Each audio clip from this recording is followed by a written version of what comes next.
We're now going to get started with our first panel of the day, Our Strange New Land, featuring photographer Alex Harris and filmmakers Faren Humes, Nicholas Manuel Piño, and Roni Henderson-Day. I'd like to go ahead and invite them to the Zoom stage. And I'd like to sort of intro this panel, but Alex will do a much better job of it. You might have noticed, depending on where my screen is angled, the book in the background here. But he'll tell you a bit about this book, which features photographs from different film sets around the South. And we're in for a real treat with this conversation. So I'll let you take it away, Alex. Thanks so much, Sandashay. It's an honor to be here at the South Summit today with these three filmmakers, Roni Henderson-Day, Nicholas Manuel Piño, and Faren Humes. This is a session about the imagination, not so much my imagination as a photographer who's worked in the South for over 5 decades, but the imaginations of a new generation of narrative filmmakers here. How are they thinking about and imagining the South? I think the 4 of us are here today at the South Summit because for 2 years before COVID hit, I had the privilege to be a photographer on the sets of over 40 independent narrative filmmakers in this region. I had the opportunity to watch and photograph these 3 filmmakers direct a film that they had themselves written and had been planning for months or years, while at the same time, they were interacting with cast, crew, and community. And frankly, I marveled at the way they handled that juggling act with such grace.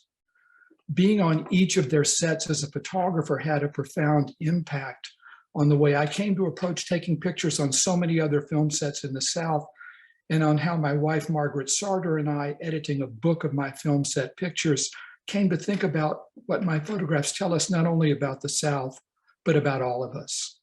So just a little background. I got a commission from the High Museum in Atlanta in 2017. They said, Alex, you can photograph anything you want as long as it's in the South. Now that sounds like a great assignment, but it was a little broad, so I had to narrow it down. How could I photograph the South in a way that wasn't about my preconceptions or about the images that I carried with me in my head? That all of us carry images in our head about the South. So I began to approach independent narrative filmmakers. With each filmmaker, I offered to let them use the photographs I made on set for any purpose they wanted, as long as ultimately I could use some of these same pictures in my bigger project. So I did have an exhibit at the High Museum. I produced a 3-channel video with collaborators, including Margaret Sarter. And Margaret and I edited a book of these photographs called Our Strange New Land. Now, our book in this session of the South Summit is called Our Strange New Land for a number of reasons. One of them has to do with a book I found and photographed in a 6th grade classroom in Charleston on a film set with that same title. Maybe we'll get a chance to talk about that later. But another reason we call this session Our Strange New Land is this. Even before COVID hit, most of us were getting our news of the world and so much of our experience of interaction with others from the strange new land of screens, small ones in our hands, larger ones in our homes and theaters. That may seem ordinary to us, especially to young people, but in human history, that's a relatively new phenomenon. That phenomenon became even more prevalent during COVID when we all turned to our screens. So I think we're here because our visual storytellers like Roni, Nick, and Faren are taking on a more and more important role to tell us stories, in this case, stories about the South that have become essential to our lives. So briefly, each of the filmmakers today brought a clip of the film they were working on when I photographed on their set. And I want to start by asking Roni to introduce herself, and after she's done that, for her to give us just a sense of the context of the clip of the film she'll be showing us. After her clip is played, Nick will do the same, and then Faren, and then we'll see what happens. Okay. Good afternoon, everybody. How's my sound? Are we good or am I low? Okay, awesome. So glad to be here today. Thank you, Alex, for continuing to breathe life into our films through this next step of you photographing us. I am a filmmaker based in South Carolina. Um, I inherited my storytelling, my love for storytelling from my grandmother, who retold stories my entire life and kind of increased her details, or as people say, gave more tea as you aged and could process those things. And so a lot of my work deals with memory, but kind of entering those memories and empowering myself and other characters as a means to just grow, really. Um, I would say that uh, my identification as a Southerner comes from my grandparents because though they migrated to Ohio, like many African Americans did, they never parted with their Southern ways, their indigenous ways, and their African retentions as well.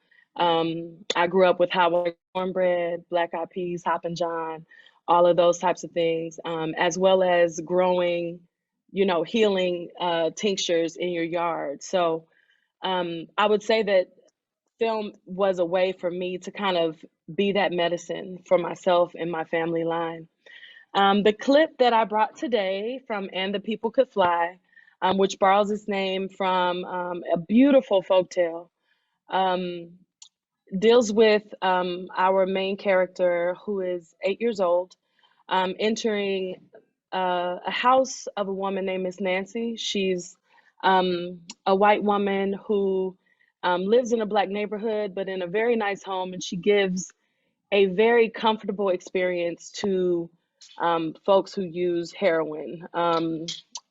So I guess it's kind of a heroin den, but it feels a lot more just like a house where people are dreaming, actually.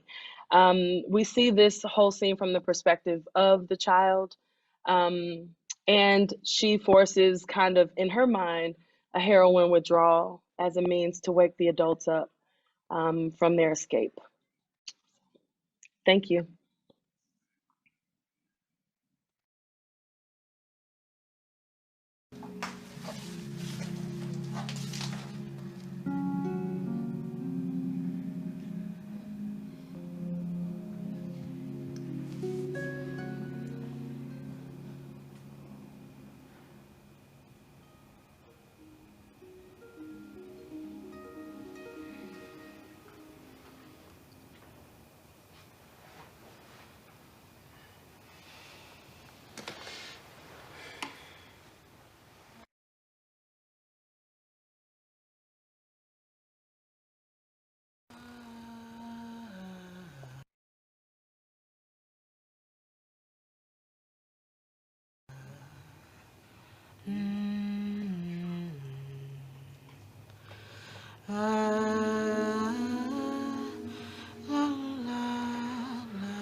So Nick, look forward to hearing from you now.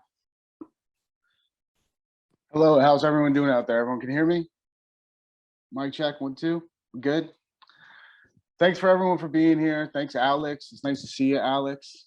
Haven't seen you. It's been like a whole kind of whirlwind. I don't even know. It's been like 2 years. I couldn't remember if it was before the pandemic, after the pandemic. Everything's kind of just blurring together here. You've had a few small changes in your life since then, very small. Since what you're gonna see, I've had, I got married.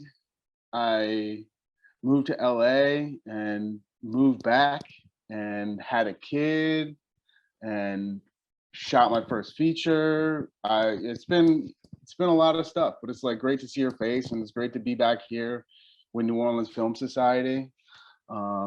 They've always been such like a strong supporter of my work. I was in the Emerging Voices program, I think in 2018, and I always try and support them because they do so much for the community. This has been an awesome event. You know, all the stuff with Zach Manuel, he's like, you know, one of my favorite filmmakers. This has been like such a good, they do such good stuff. But like I said, I'm Nicholas Manuel Piño. I'm a Chilean-American filmmaker based in New Orleans. I love telling stories with heart, a lot of comedy, satirical stuff. You know, I find like that the world is very kind of crazy out there. So, you know, you got to kind of look at it and be like, really? And that's kind of what I do with my filmmaking. And the clip you're about to see is from my short, The Funeral Band, which we filmed actually like in my neighborhood. which we'll talk about a little bit later. We have a lot of stories about that, Alex, if you remember what went on here. And it's about a band, and it's about John, who's the new player in the band. And clip starts right after Boss, the bass drum player, introduces John to the rest of the band to a bit less than a warm welcome. And here comes the other patriarch of the band, Rev, to give his take. Thank you. You late. I knew that bitch clock was gonna be late, so actually I'm really early. Who's that pie-faced motherfucker? I told you, we needed another player.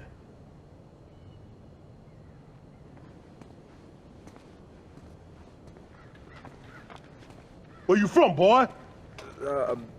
New Orleans. New Orleans? What ward? The Loyola dorm, sir. Oh, man. A college boy? You see, T didn't tell me all that now. Can he even blow? That's all we can get right now. You know that's more than just about playing, right?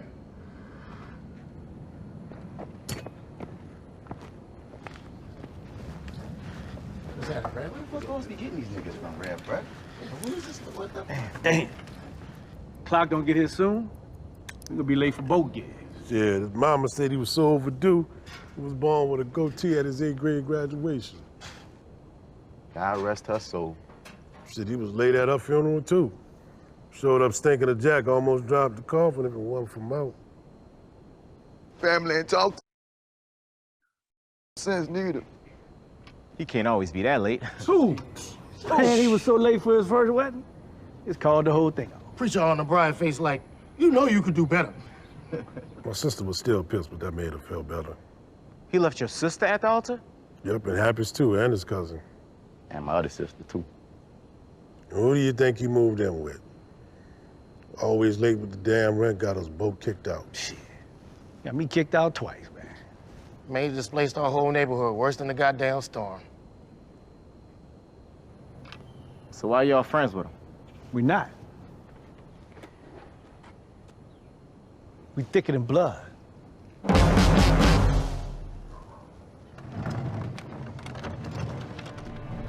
But that shit ends today.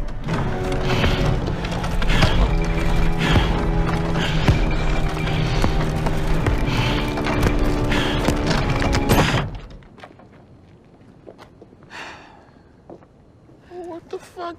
Clock had that effect on everybody he met. Late for his own damn funeral. Wait, Clock's in there? Well, you think we need another trumpet player? Where are all the mourners? We're the first and second line today. How the hell are we gonna carry him and play? Come on, man. Carrying him one last time ain't gonna kill us. John, you get the front, I get the back. Come on, grab the side over here. Happy and Mount trade between solos. Well, come on, boy. Let's go. What you waiting on? Grab the front. Rugged cross on one, fellas. Come on.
All right, I'll say something. Clock. Maurice Carter Baptiste, wasn't original. They say you live on what you leave behind. Clark left a stack of overdue notices, unpaid late fines, and pissed off sisters. Man. But he was our brother in sound. I know we replaced you with John, but that's all band and not in here. I hope that John will carry on the tradition when it is our time to come home. The tradition that honors our kinfolk in this beautiful forsaken swamp.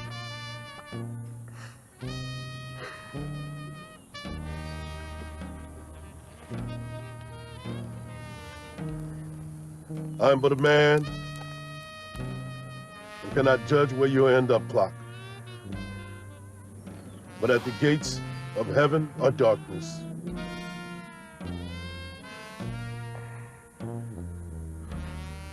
You're probably wondering where the hell you're at, because you're probably late there too.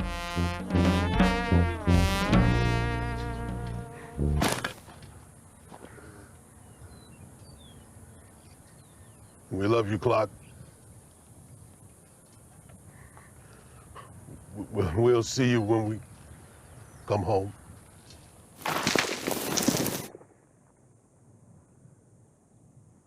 If you're with us, go on, John. Go ahead, Neff. Soon this life will all be over, and my sinful days will end. Soon we'll take our heavenly journey, be at home again with friends.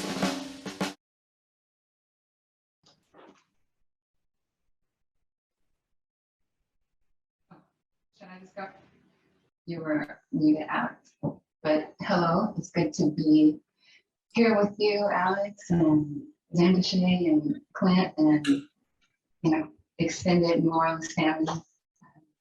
And thank you for everyone who is with us, joining with us. Oh, also my fellow panelists, Nicholas. I don't know you stuff, but I haven't met you yet, but it's good to join in on this occasion with you. My name is Faren Humes. I am a filmmaker from Florida. I like to say the top and bottom part of Florida. My mom's from Northern Florida, Sanderson, Florida, and my father is from Miami, Florida. So my roots are wide but deeply spread. And I make films that are sort of a melding of narrative and non-documentary conventions together. The subject matter that I gravitate towards too varies, but they are rooted in these communities that I'm telling about in Miami and Sanderson, Florida. Oftentimes doing with matters that I'm contending with myself, or external matters that the communities around me that I've experienced are going through. So the latter is what is what the film that I am sharing with you all takes up. It's called Liberty. And we filmed that at the end of 2018. And Liberty takes place in Miami, in a city called Liberty City, one of the central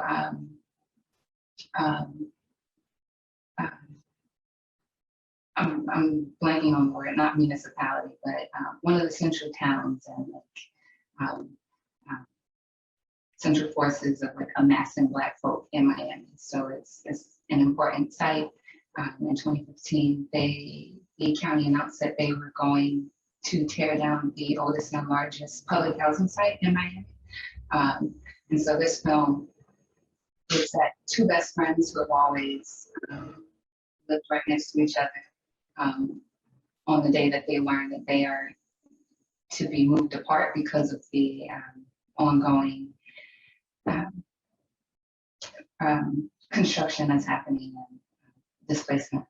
So the clip that you all will see is, I'm not sure which one it is, it's either the opening scene, introducing the world and characters, or an end scene that shows the height of the characters in this world. Either way, it's a surprise.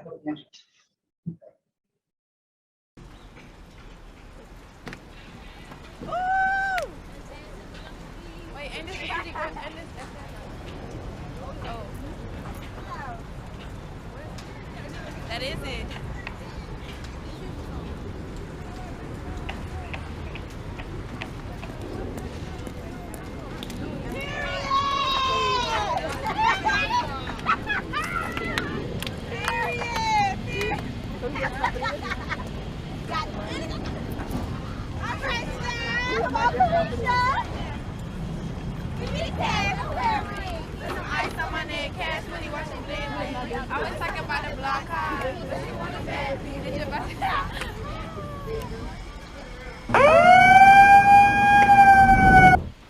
Girl, what? More. Come on, let's go. Let's go. Okay. Okay, Roger Nate. You better hold it. Let's go. Come on.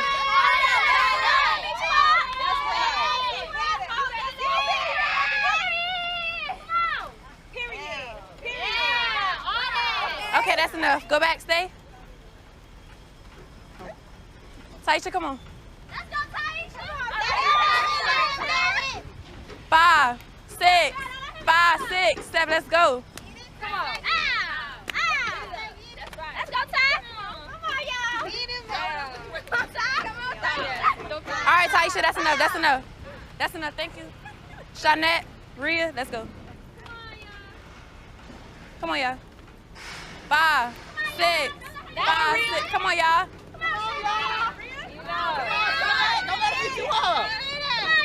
Come on, more. Let me go. Let's go. Let me see some more. Come on, y'all. Come on, y'all.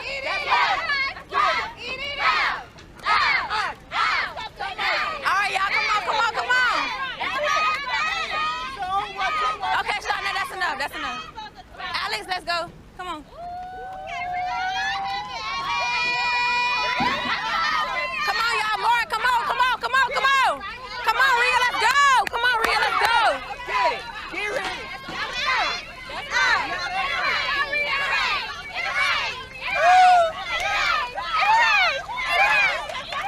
All right, that's it, Rhea. All right.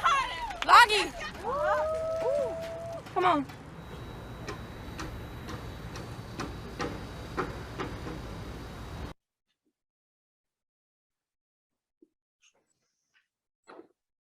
So I think we're going to see just that one clip today. And I just want to say that one of the ways I respond to photographs is to see if later I keep that picture in my mind, if I can look at it again and again. And that's the way I felt about each of these 3 films, that I never tire of seeing them. And it's just beautiful to see them today. And I thought I could share my screen now. Let me just get something up here.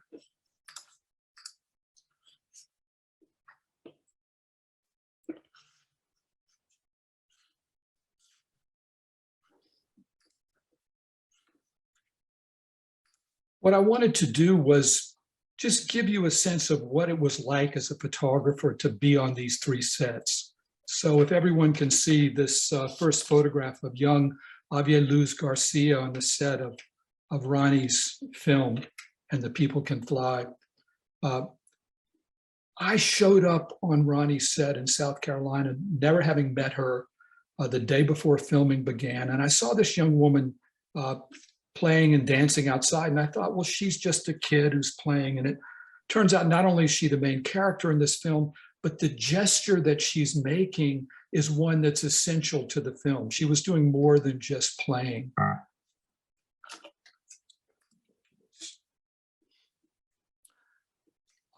Roni set a mood for the cast and crew that day that I hadn't seen before. She brought, I think that's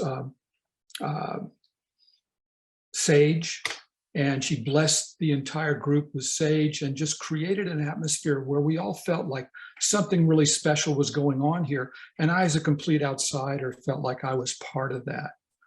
And some of that same mood, I think, pervaded the scenes of her film, this sense of quiet, this sense of waiting, and of course, the smoke here. And it was a great thing to be a still photographer on this set and be able to capture these still moments, but also to be able to capture these moments of dance that were acted out the day before the film began. The practice session here with T. Lang from Spelman College and a group of dancers and actors.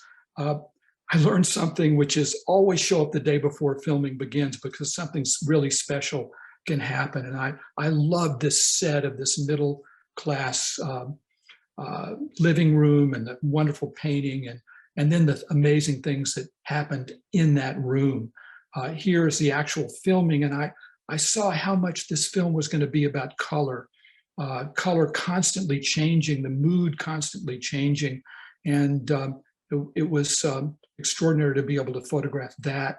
And then accidental color. I think on each of these three sets, it rained at some point during the filming, and the filmmakers had to deal with that. For a still photographer, following the lighting people, who were really my favorite people to follow, it made some fantastic opportunities to photograph a magical moment. One of the things I just want to say about this film is the way that Javier Luz Garcia, as a first-time actor working with Roni, was able to express so much even when she wasn't speaking or moving. She just had this ability to give us a sense of her interior life. And I think you see this here. That's what a still photographer is hoping for, is something that's about the surface of someone's life, but that's about the interior as well. And this is one of the key moments in the film where Javier walks into the room and she sees her mother there. It makes me think, and I've told this to Roni, about a child psychiatrist I worked with for a number of years, who said to me, Alex, don't think that children don't see everything. They see everything. And this entire film is seen through the eyes of this young woman who's seeing everything. Here, this is behind the scenes. It's not when Javier actually walks through this curtain, but she's playing with the curtain. And being able to photograph behind the scenes, I was able to make a picture like this, which to me speaks as a metaphor for opening a curtain to another world, which we're about to see. I probably shouldn't have even tried to photograph. This is the last picture from Roni's set. I'll show you, where the light was so low, but I think I just wanted you to see the same gesture that young Javier is using here to try to transform this moment that she'd witnessed as a child. How could she reimagine it and recreate it? And I just marvel at the way Roni was able to do that in this film. Showing up on Nick's set in his home, in his neighborhood in New Orleans, I knew something was up when I found a coffin right there in the main editing room, an open coffin. And I really was drawn and impressed by the way that Nick was able to use his neighborhood, which included the Mississippi River, as a backdrop to his film. The timing, he filmed this scene just when the Natchez was going by with the bridge in the background. And you could see a filmmaker who was really thinking about how this should unfold visually. This is literally right in front of Nick's home, where he created this Kirk's Corner store, where his cast of musicians could interact with one another and spend time. And I think I'd like to claim for Nick that he created this light, but he must have known that at a certain time of day, the light shoots down his street and hits whatever's in the middle of that street. And you know, he was one of the hardest working people on the set, because not only did he write it and direct it, he was acting in the film. You saw him earlier in the clip. Here he is behind the scenes, planting a cross in the ground, and many other things he was doing and working on that day. He and his wife, Faren, were working with the musicians who were also dancers. In many ways, this was choreographed, and there was dance in each of these three films, which was fascinating to think about the way that the directors worked with the actors to choreograph these scenes, which allowed me to make a picture like this one. Again, that same amazing light there in front of Nick's house. And something else I want to say about Nick as a director in person is the way that he engaged with the actors that so impressed me. And, you know, he's listening so carefully to what one of his key actors is saying. He's responding to a beautiful job that another actor did. And I just felt this kind of sense of family and community here for Nick with everyone who was there. This is not a scene in the film, this is behind the scenes, but there was this kind of attitude of joking and laughing that pervaded the set. And I got to be somewhat part of that as a photographer. And that attitude, I think, that Nick helped to create allowed a scene like this that is in the film, or at least it was filmed. That same thing comes through with the energy and the joy that's in so many of the scenes in this film. I think, you know, I could say a lot of the same things about Faren working on set in Liberty Village. And something I want to get to with each of you perhaps later is the idea of working with first-time actors, because I saw Faren working with Milagros and Alexandra, who were the key figures in her film, in a way that really allowed them to come through, not just playing a part she created, but to be themselves in this moment. And on this set, it seemed like every time I turned the corner, there was another extraordinary scene that Faren had created that, you know, worked for her film, but for me could be a metaphor for, say, the audience in all the films will be that are in the book that I ended up doing. And I could, a few minutes later, we would be called to another part of the scene there in Liberty Village, and I would see this extraordinary scene where only a small part of the film would be shot, but that had been created in such an extraordinary way by Faren and her colleagues. I was really impressed by the way the community there at Liberty Village was just engaged with the process. I know that Faren had been there before working on another film as a location manager, and everyone knew her, and she wanted everyone to be part of this. And so when people were practicing, the community was there practicing with them. There are other shots of these kids in the background dancing, but when it came time for the scene to unfold, this is what I got to photograph. So it's just a beautiful backdrop and complete cooperation by everyone in the community.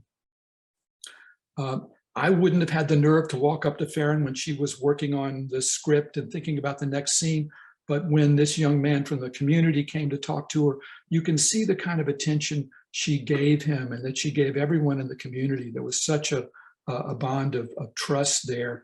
And I love this behind the scenes shot of a man who has a kind of a minor role in the film, but you can just see the admiration he has for Faren here, and the way in which he's watching her closely, waiting for her to make maybe a decision about the next scene.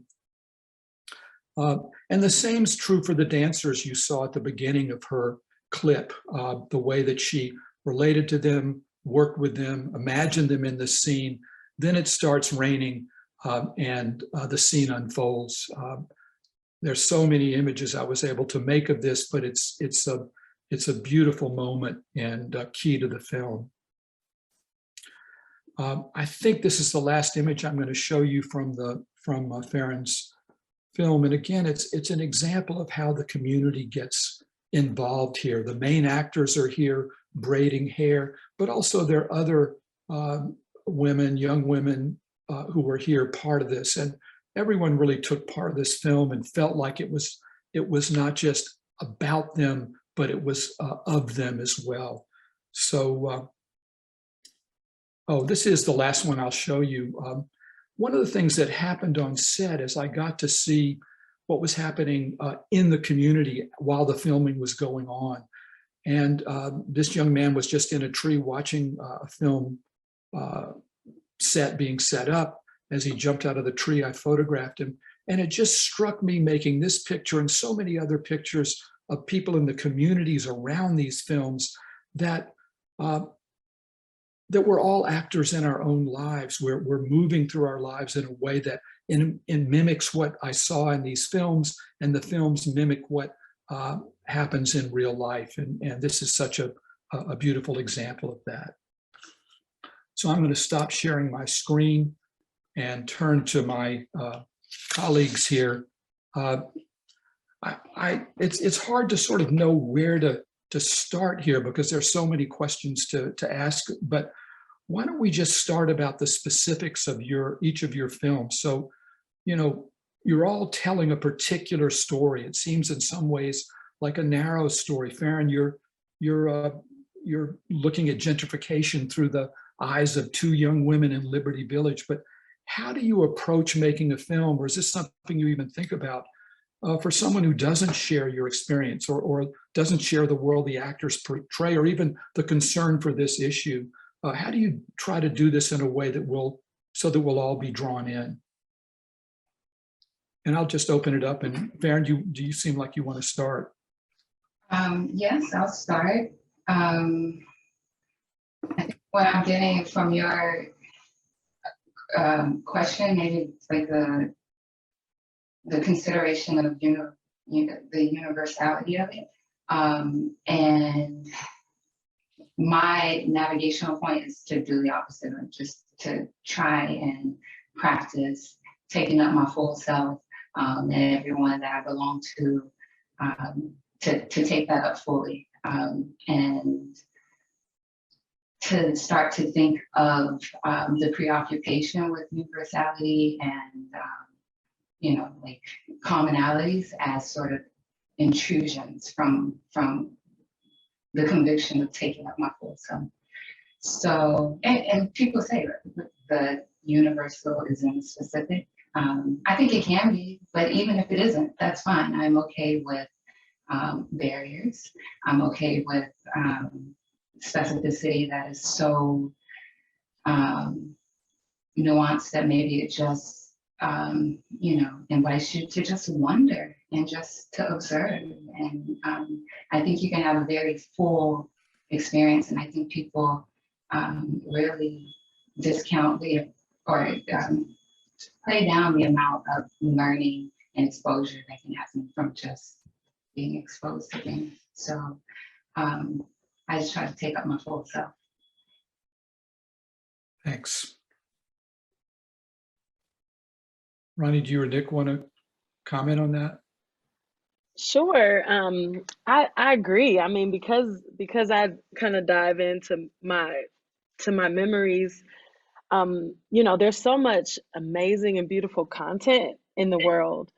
And I'm one of those, I'm a child of the 90s, well, really like hip hop and 90s. And so the idea of originality kind of is one of those things that sticks in the front of my head. Like, I never want to be a biter.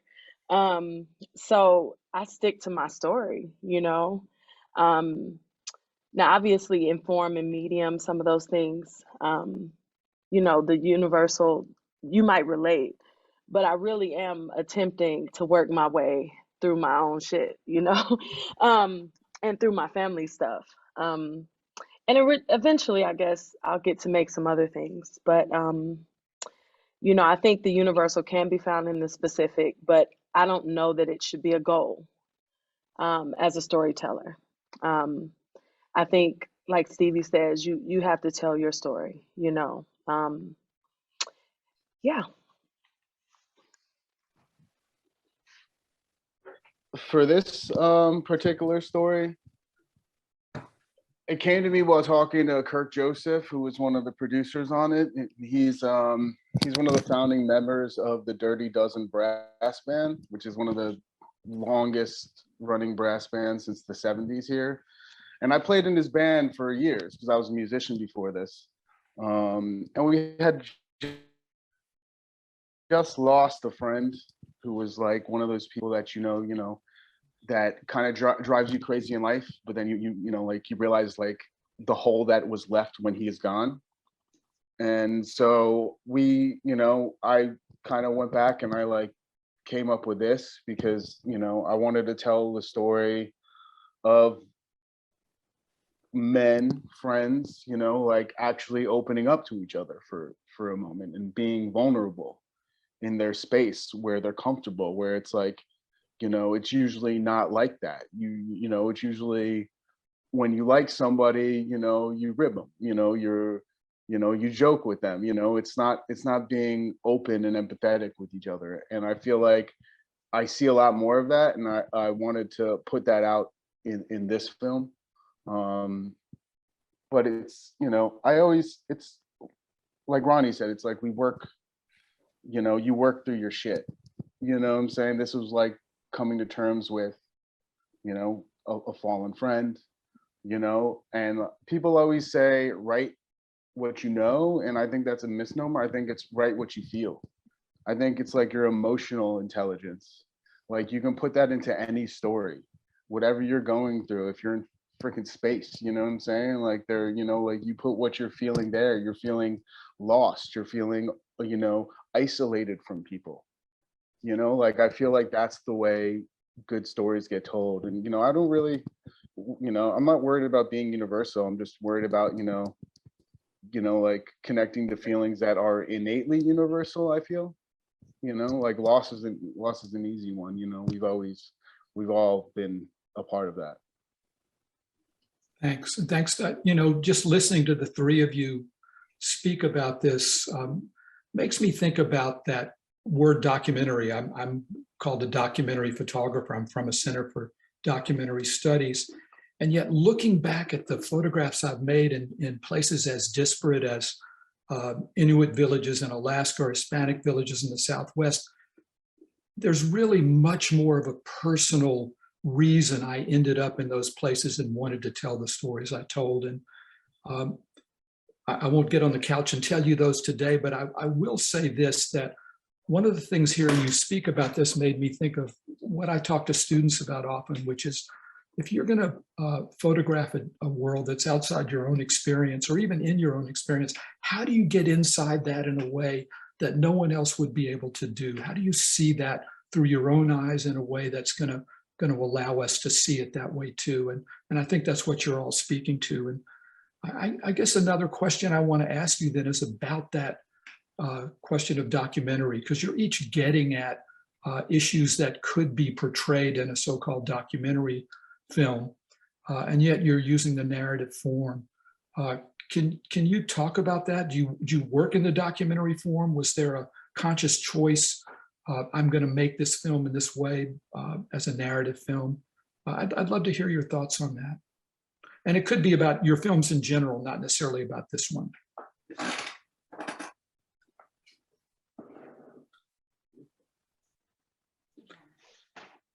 I remember being in class once with an older professor who said to me, there was a time when there were older professors, and he said, Alex, always let there be silences, because out of silence, something really interesting is going to come. So I'm going to try to let there be silence until one of you is ready to testify here. The notes you don't play, right? Right. I've worked in documentary before too, and you know, like I don't really like. I think there's theme is what unites every art form. You know, like that's what I tell people. Like when we talk about, like I love talking about writing, and I always, you know, talk about how even, you know, documentaries are films, you know, but songs are also, you know, are tied together with themes which are hit at every chorus, you know. So it's like I feel like all art is kind of connected through theme, like, but I don't try and figure out. I have an idea of what the theme is, you know, when I go into writing, but I like to explore it.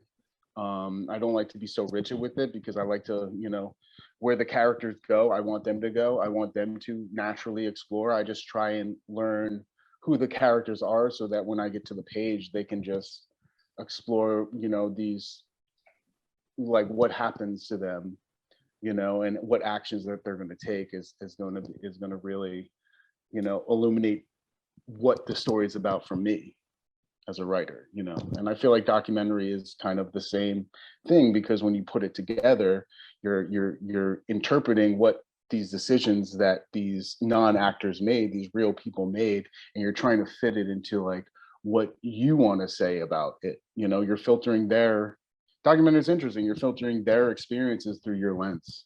Right. Right.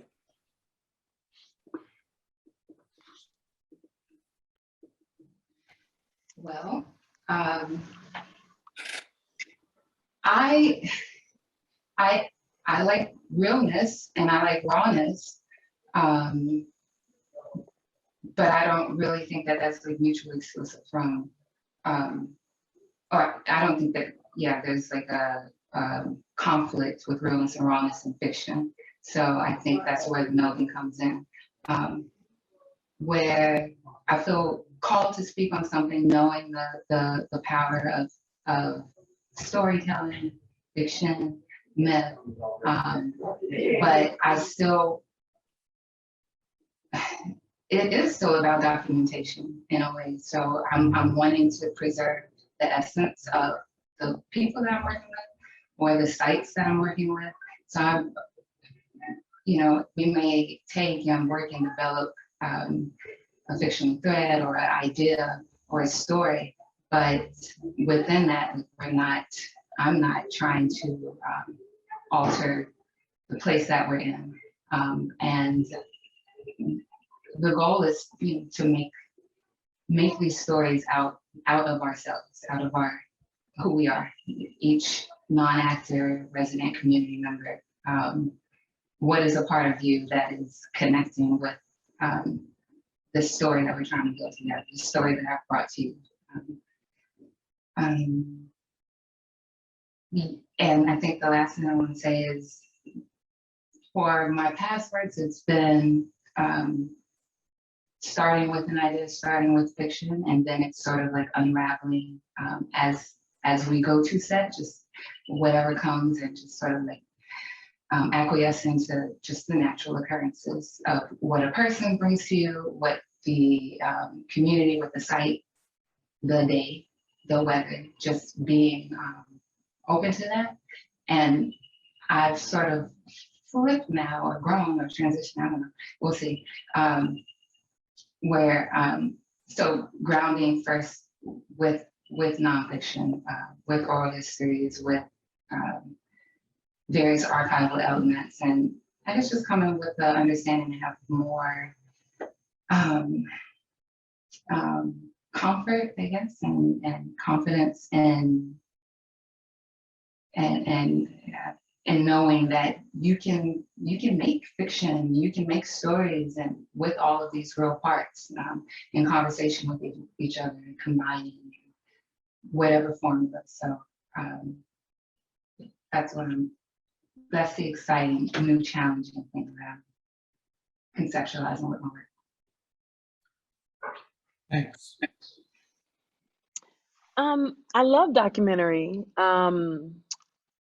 And I have definitely made a good bit of documentary, but I make documentary fully understanding that where you stand in the room, what lens you use, and all of that kind of shapes what that very real thing that's happening will do. And then obviously in that final rewrite of editing, you know, it becomes anew. So I understand like the power of perspective in kind of fictionalizing documentary. But if I'm being honest, I really love being able to create a world, but then like Faren says, like allow, you know, my favorite people to work with are non-actors who I kind of see just like their face tells, you know, like they're honest, you know, really. And so that's who I want to put a lens on. And so maybe the attraction to those people is kind of an attraction to what's really happening in the heart of folks.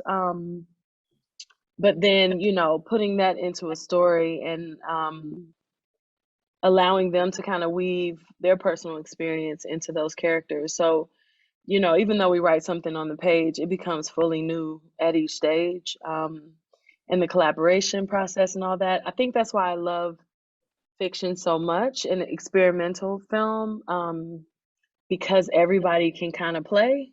And in documentary, you know, you're supposed to be objective. I know, but I don't really think anybody's objective, honestly, because of those. The equipment in and of itself really does shape the viewer's experience with what's happening. So, yeah. Thanks. You know, again, listening to the three of you speak to this, it makes me think about the difference between being a still photographer and what it is that you do. I get to go, say, for instance, on your sets and on a number of sets, make pictures that I respond to, these individual moments, and then later take these images and kind of create my own narrative, see what my footage, see how it speaks to me.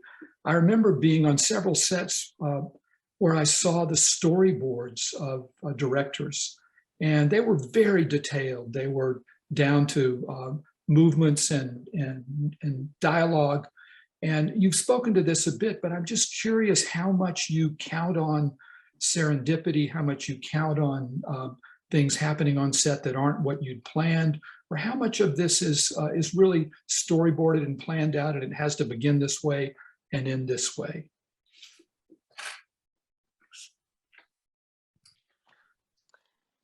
I'm an over planner.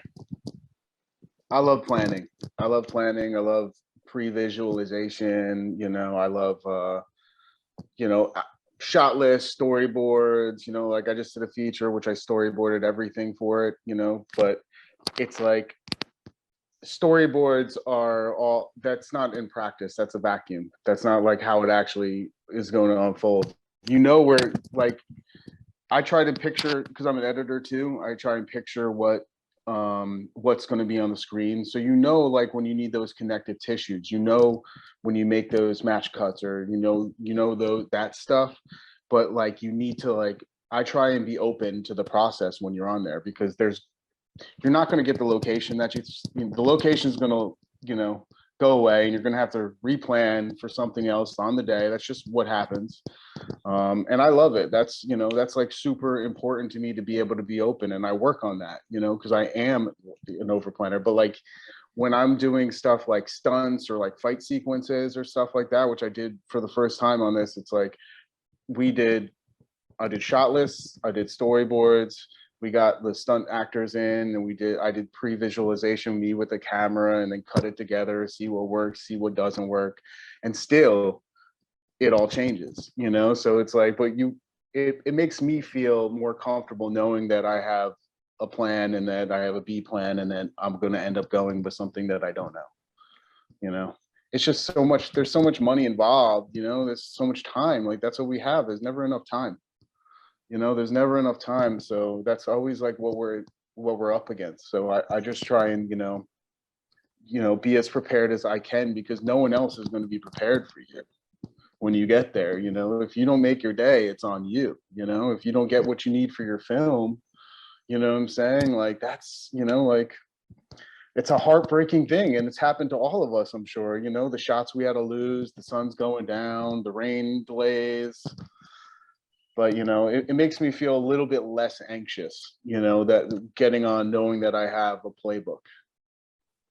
I remember seeing your face during the rainstorm there that lasted a little bit too long for comfort. Hours.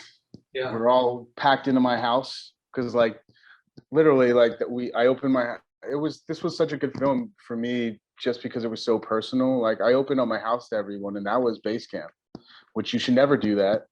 I would never recommend that, you know, but like we were sitting here in my house, like shotgun house in New Orleans for 2 hours with no power during a rainstorm, you know? So it was like, that's what happens. That's just what happens. That's filmmaking, you know? We made our days, you know, like you got plans, you know, but that was always, you know, Alex calmed me down a lot. which was great.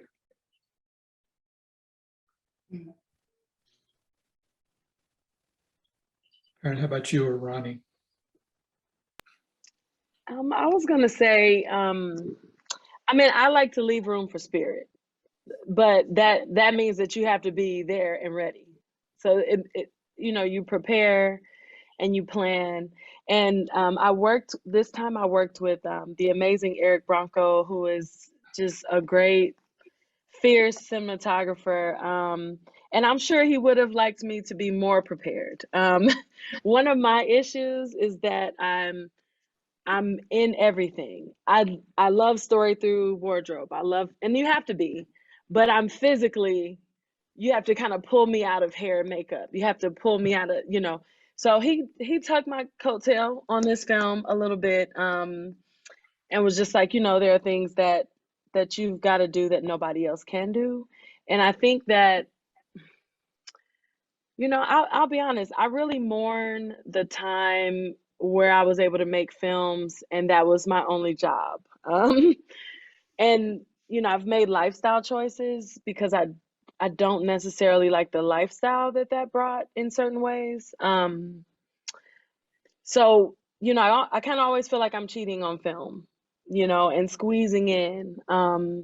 So where I really feel free is on my experimental films, where there is a great deal of preparation and styling and things like that. But then you can't govern the wind picking up at the perfect moment. I mean, that is like, but you are so thankful to be there in position and ready to let spirit work, you know. And so like that rain in Faren's film, I mean, it's just like to be there and be a witness when nature starts to interact with you as a filmmaker is, to me, I'm always so thankful for that. So yeah, so I think it's a balance. It does cost a lot of money. I've only made indie film. I mean, I've worked on other sets in other roles, but the beauty of working the way I work in the family style does allow for us to let spirit work, you know. So, but it is heartbreaking when you get back, you know, and you don't have that thing that you needed, and then you have to kick yourself, you know, that you didn't think longer about that moment. I mean, we're all like, oh, you know, and you're sitting in the theater over and over, and you're like, ah, if only, you know, but it is what it is. I mean, you have to have serenity now, you know. So Thanks. That's the give and take of it, right? Ooh. I think that I'm very prepared when it comes to my films, once we come to production, but less so visually and more so just like creating these conceptual frameworks for people to like go crazy and free in. So we had, so I'm thinking about like how I would communicate to the cinematographer and how I would communicate to the actors. So we had rehearsals, but we were with the actors, but the rehearsals would be like, just meet each other, chemistry. How do you talk to each other? How do you talk to another person? How are you talking to each other? Let me give you a parallel scenario that has all of the same emotional components as the one that the story will take up.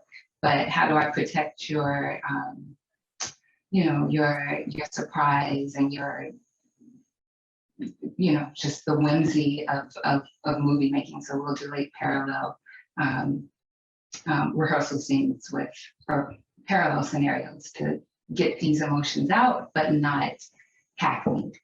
And then with the cinematographer, the conceptual Summer and Twilight, the conceptual framework was, you know, we're coming into this place is changing. It feels tender, it feels, you know, like a liminal space where time is very precious. So where do we want to be? Do we want to be removed? Are we just wanting to observe and allow people just to observe things for the last time. So it was like being very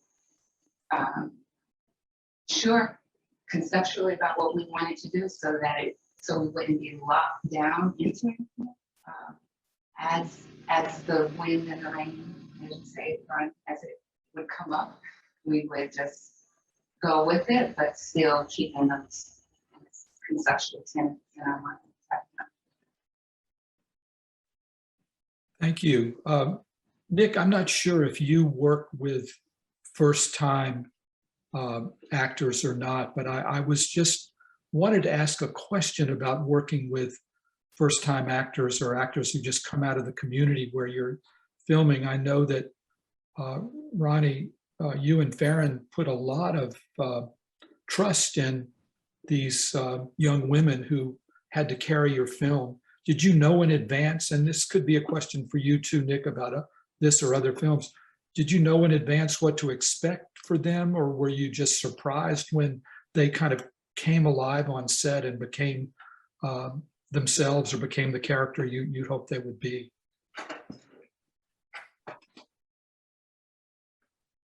Well, I definitely have faith.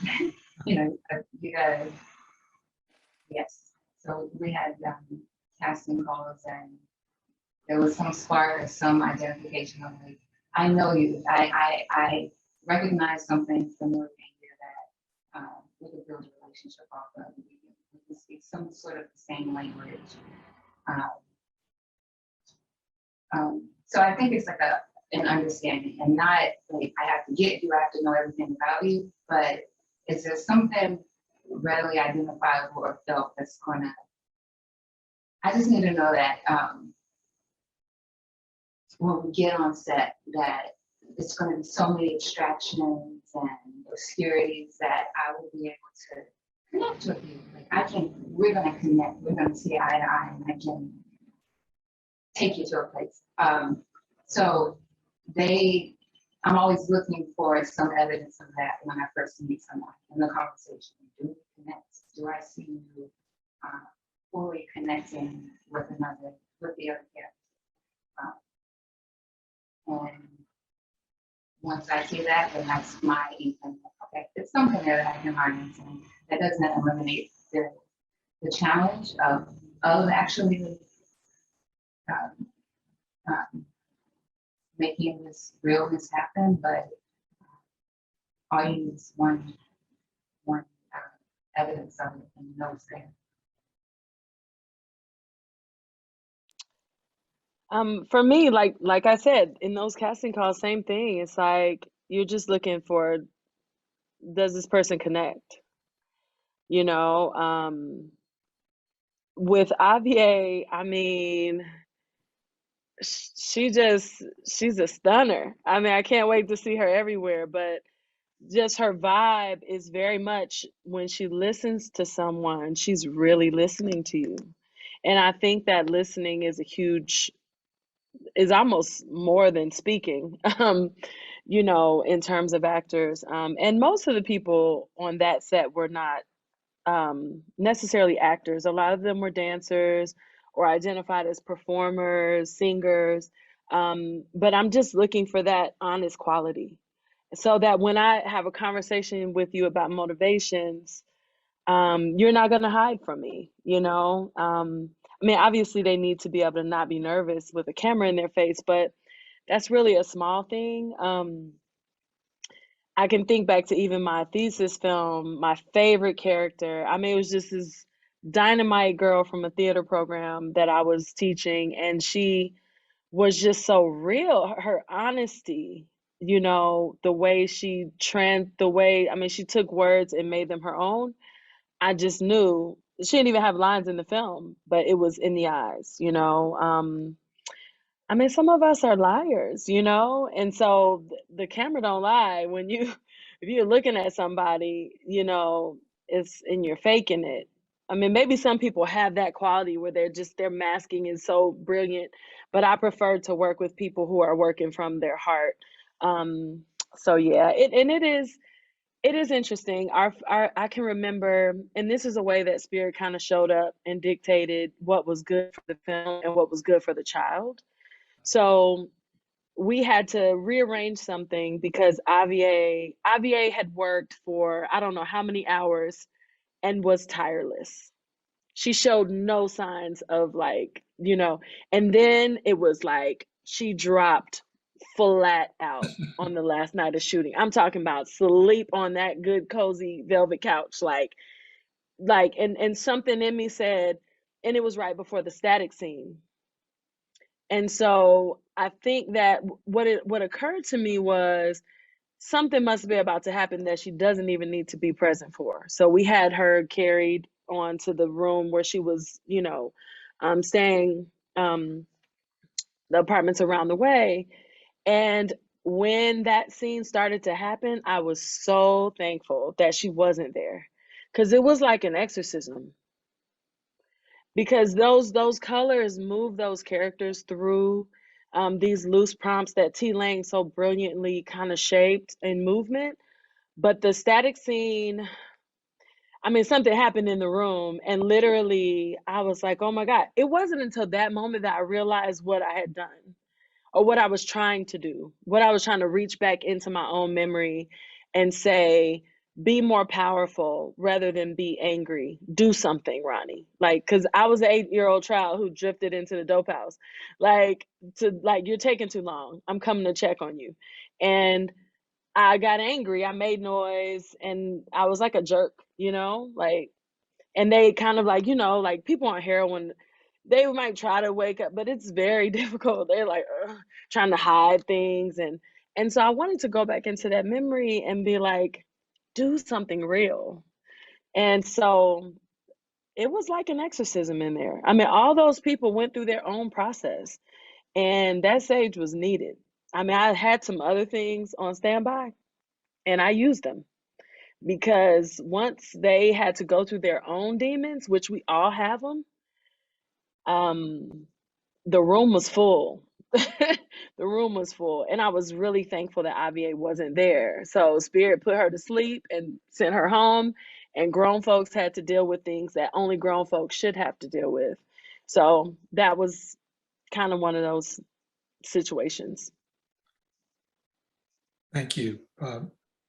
Nick, I don't know, maybe reframe the question for you, but you seem to know all the actors on your set well. That was my impression. They knew and trusted you already. Were there some new faces there? How did you bring that cast together, or how do you work with people you haven't worked with before? Yeah, all those actors are actors who have done a lot of stuff around New Orleans who are highly unappreciated.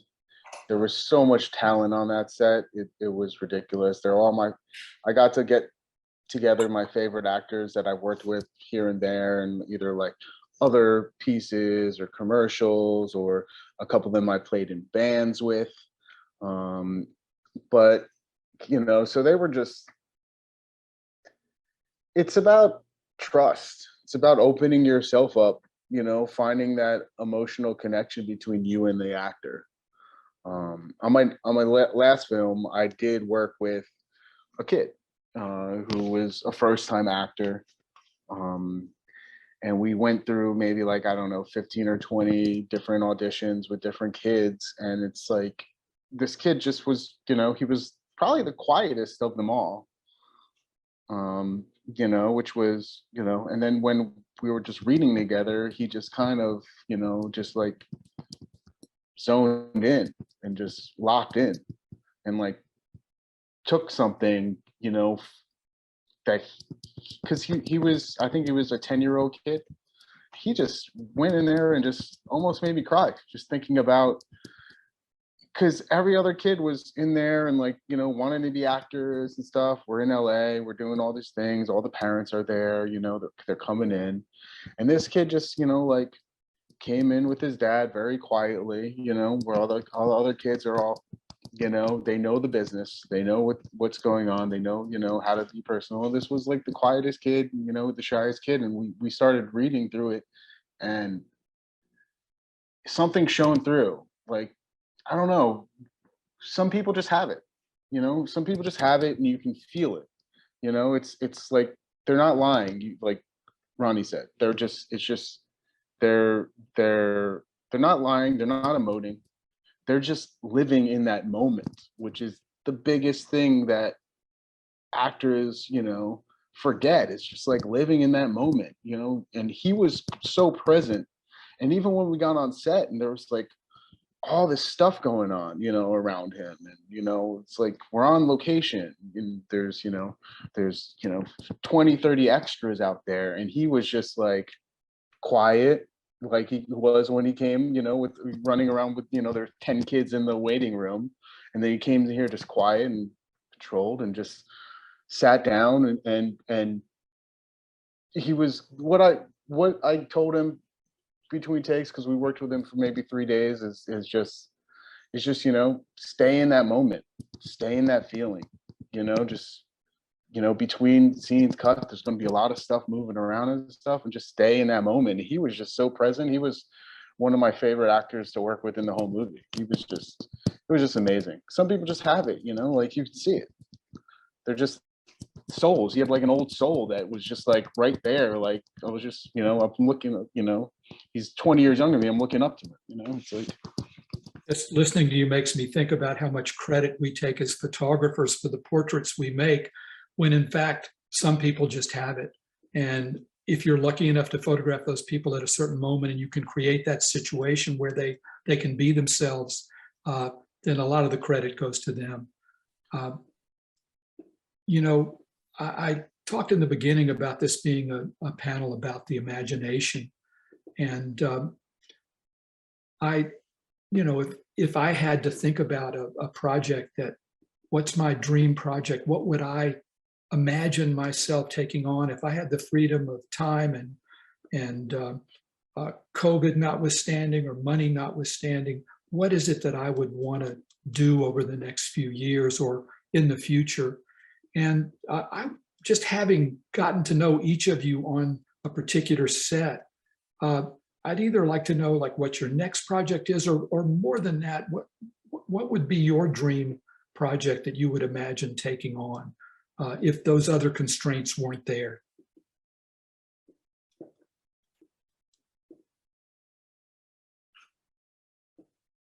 I'm sorry, what were the constraints, Alex? The constraints would be money, time in your life, COVID, just this, what would be something that you hold out there as a project that someday I want to tackle this, someday I've got this story in mind that I want to tell, or I've been thinking about this particular place, what happens there, how can I tell that?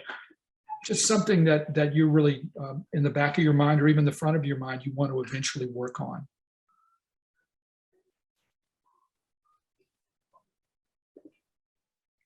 There's so many stories, we all have so many stories in us, right?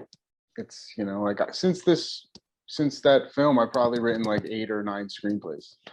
It's just, there's so many things that like we need to get out. Like Roni said, we're working through our own stuff.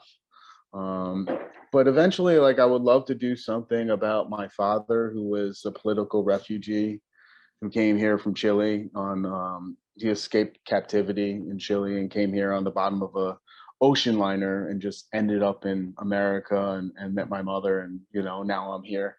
I would love to like explore that, how that happened in the late 80s, and a little bit of the geopolitical, but coming to,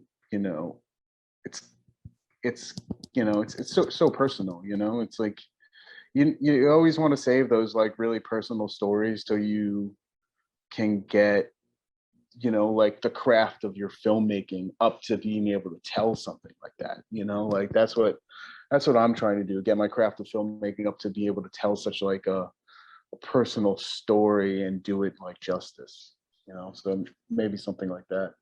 Yeah, I'm really interested in the way you talked about that, because another part of that question is, are you ready to tell that story? Do you have, and for me, for instance, I would need maybe to know something technically that I don't know in order to be able to do a certain kind of project. But I really appreciated your answer. And immediately I had this image of a young boy in the hold of a ship and how that anyway, you create a story that I want to see, the way you told it.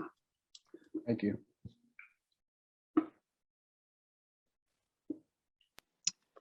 Well, don't tempt me with a good time. If there's anyone listening, no, I'm joking. I'm not joking. I'm not joking. Ancestors, you hear me. I went to film school. I mean, my dream was to be an English teacher, like real talk. I love stories on the page. It was not until my mother passed away and she started coming in these visions that I even considered visual storytelling. And I was like, this is a film. And that led me to film school. And I haven't made that feature yet. And maybe because I wasn't ready. There have been new things I'm 42, I'll be 43 on Mother's Day. Now I'm seeing my mother in new ways as a woman. And I think I needed this in order to really tell it. So yes, I am ready. But this part of this film and The People Could Fly, as well as my film Grace, are kind of cherry picked out of that feature. I don't know if that's wise to have done, but I wanted to explore these kind of very powerful moments in my mother's life, in my life, and my grandmother's life as a means to work out that intergenerational trauma, but also the intergenerational power that they have, and find out how I landed in this body, in this being. My mother died without expressing what was really going on, but after she died, she kind of vividly started spelling it out, and I really think that it was when I was ready to hear it and to see her as a woman and not as this foil character that's supposed to be perfect, a super mom, just as a person who had pain that she couldn't escape. So I'm ready to tell the feature, Grace. I need to go to Louisiana to do it, to get down in those roots. So yes, I'm ready. Thanks. Right. Well, yes, like y'all, I have a bunch of ideas all the time as well. I'm working on 2 films right now, still in the same area. Liberty City, the one that I'm like knee deep in right now is, I guess more so nonfiction, more so documentary with just sort of these breakoffs and fictional interspersings. And then I'm working up to what is predominantly fictional, and I would say feels more so like the, this abstracted and like minimalist world that we get in Liberty. And I think the ideas that I have and what I'm excited about is the subject matter, but more so what gets me excited is my relationship to the film discipline itself and kind of breaking away from what has bound me for so many years, like what you spoke to, Nick, like the time, and what you're speaking to, Alex, those constraints that I find like we always presume we have to take up. Those are the things that I'm starting to issue and have them guide me to a whole new film language. So, working on 2 features, but I'm constantly thinking of the many forms that are contained within these 2 themes in terms of size. There's so many small series to be shared, and I'm thinking about that also. So the ways that I can share things constantly, religiously, freely, the most accessible way. So I'm trying to break down film in a way that more mirrors my everyday life and my values and purposes. And that is comparatively smaller, more intimate, seems to be a little cheaper. It's sporadic, it's all over the place, but that's life. So I've just been working at giving into that and just like whatever that will make me or my work, as long as I'm feeling freer and more in control. That's the wrong word, but more, it's more of me as opposed to the industry that I'm found myself in. That's, I really appreciate all of your answers, and it just, one of the themes that runs through them for me is the personal, just how to get out these deep stories that you have in your own life and background and figure out a way to make that happen. I know that I've spent a lifetime as a documentary photographer going to places all over the country and the world, photographing other communities, other villages. Some of those villages were on your sets where you created the sense of a village. But for me too, I'm ready to turn back to look at the photographs I've made of my family over the years, which in a way, that's the only other place where I've had the freedom I had on your sets to photograph life as it unfolds directly in front of me in an intimate way.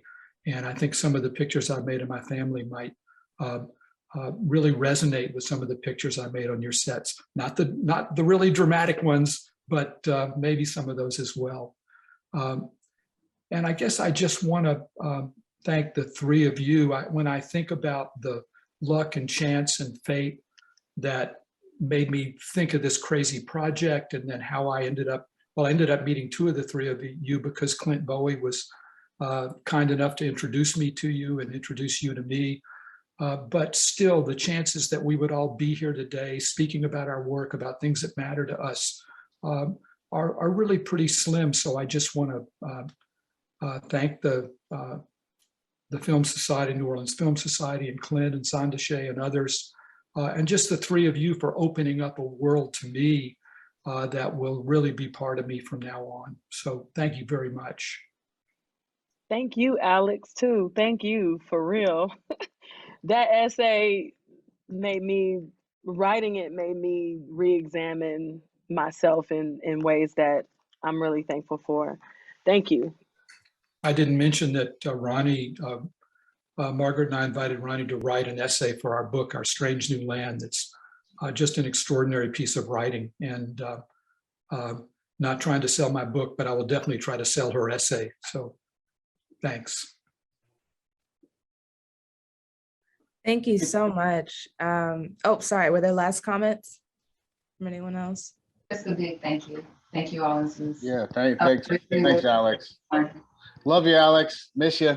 Love you too. Love being part of this project. Great to meet you guys. Thank you, Alex. I really appreciate all of you and have such a great deal of respect for all of you, but I appreciate that you shared a little bit of your process with us and behind the scenes. It's a super personal thing, and so we don't take that for granted. And thank you, Alex, for rallying everyone together.